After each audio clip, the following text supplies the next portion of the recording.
I wandered lonely as a cloud, इस poem को हम डैफोडिल्स भी कहते हैं। इसको विलियम वर्ड्सवर्थ ने लिखा था। तो हम इसको स्टेंजा वाइज ट्रांसलेट और एक्सप्लेन करते चलेंगे। Stanza 1। I wandered lonely as a cloud, मैं एक बादल की तरह अकेले घूम रहा था। That floats on high over vales and hills, ऊंचे वादियों और पहाड़ों पर बहता हुआ या चलता हुआ। When all at once I saw a crowd, जब अचानक मैंने एक भीड़ देखी। A host of golden daffodils, सुनहरे डैफोडिल्स का एक ग्रुप देखा था। Beside the lake, beneath the trees, झील के पास और पेड़ों के नीचे।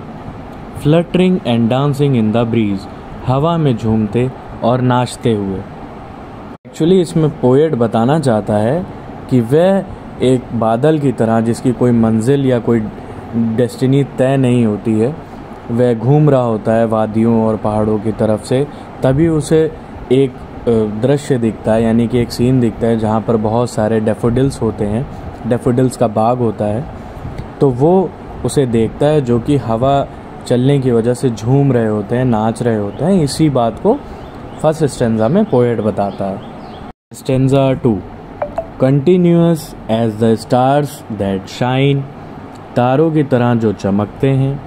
And twinkle on the milky way, और आकाश गंगा में टिमटिमाते हैं। They stretched in never ending line, वे एक लंबी कतार में फैले हुए थे। Along the margin of a bay, एक खाड़ी के किनारे पर। 10,000 saw I at a glance, मैंने एक ही नज़र में 10,000 देखे। Tossing their heads in sprightly dance, अपने सिर हिलाते हुए और खुशी से नाचते हुए। एक्चुअली इस स्टेंजा में पोएट कंपेयर करता है डैफोडिल्स फ्लावर्स को स्टार्स से। मिल्की वे एंड स्काई, यानी आसमान के स्टार्स से, सितारों से कंपेयर करता है किसको? डैफोडिल्स फ्लावर्स को। वो बताता है कि इस सीनरिक ब्यूटी को और ब्यूटीफुल बनाने में डैफोडिल्स बहुत अच्छे से काम कर रहे हैं। जैसे कि स्टार्स चमकते हैं, वैसे ये मानो धरती पे सितारे हैं और वैसे ही चमक रहे हैं, बहुत अच्छे लग रहे हैं। ये इतनी ज़्यादा तादाद में है कि जैसे आसमान के सितारे हैं। और इन डैफोडिल्स फ्लावर्स को देखकर ऐसा लग रहा है कि मानो ये डांस कर रहे हैं। Stanza 3। The waves beside them danced but they, लहरें उनके साथ नाच रही थी लेकिन वे। Out did the sparkling waves in glee, चमकती लहरें से भी ज़्यादा खुश थे। A poet could not but be gay, एक कवि ऐसी खुशी के साथ नहीं हो सकता। इन सच अ जोकंड कंपनी, ऐसी खुशी की कंपनी में। I gazed and gazed but little thought, मैं देखता रहा और देखता रहा लेकिन थोड़ा सोचा। What wealth the show to me had brought, मुझे एक दृश्य कितना धन दिलाएगा। स्टेंजा में पोएट बताता है कि डैफोडिल्स के साथ साथ जो नदी है वहाँ पर, उसकी लहरें भी बहुत खुश हैं, बहुत ज़्यादा खुश हैं, वो भी लहरा रही हैं। लेकिन डैफोडिल्स उनसे भी ज़्यादा खुश हैं और पोएट इस कंपनी को बहुत इन्जॉय करता है।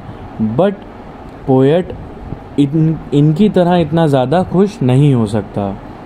और जो ये जोकंड कंपनी है, जोकंड कंपनी का बेसिकली मतलब होता है कि बहुत ज़्यादा जिसमें उत्साह भरा हो।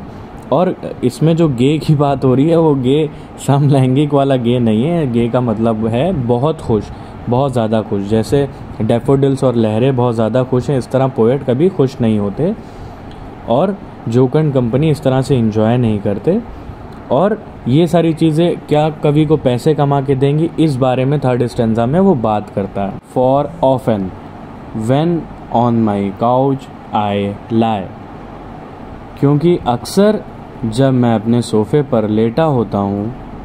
इन वैकेंट और इन पेंसिव मूड, खाली या उदास मूड में they flash upon that inward eye, वे मेरी आंतरिक आँख पर झिलमिलाते हैं। Which is the bliss of solitude, जो अकेलेपन का आनंद है।